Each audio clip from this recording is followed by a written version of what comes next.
जय जिजाऊ जय शिवराय. तर ह्या सरकारला आणखीन बी जाग काही ना गेली की दादा वारंवार सांगतात की माझ्या जर जीवाचं काय बरं वाईट झालं तर मला शिवनेरी किल्ल्याचं दर्शन घेऊन जाऊ द्या, कारण की पुन्हा मला महागारी येईल का नाही ही मला सांगता येत नाही.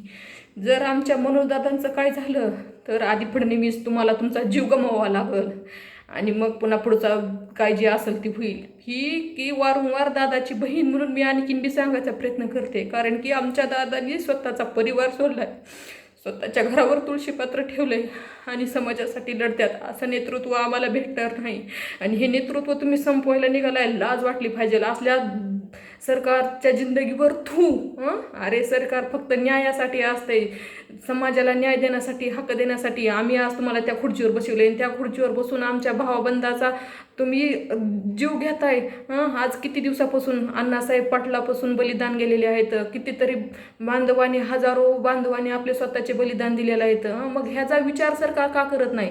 ज्यावेळेस अण्णासाहेब पाटलांनी बलिदान स्वतःचं दिलं, त्यांनी सांगितलं जर उद्या सकाळपर्यंत जर आरक्षण नाही भेटलं तर मी उद्याचा सूर्य बघणार नाही. तर त्यांनी स्वतःला गोळी मारून स्वतःचं जीवन संपवलं. तर ह्यांनी अण्णासाहेब पाटलाच्या नावावर योजना काढल्या पण आरक्षण दिलं नाही. हा मुद्दा आपण विसरता कामा नाही माझ्या बांधवांनो.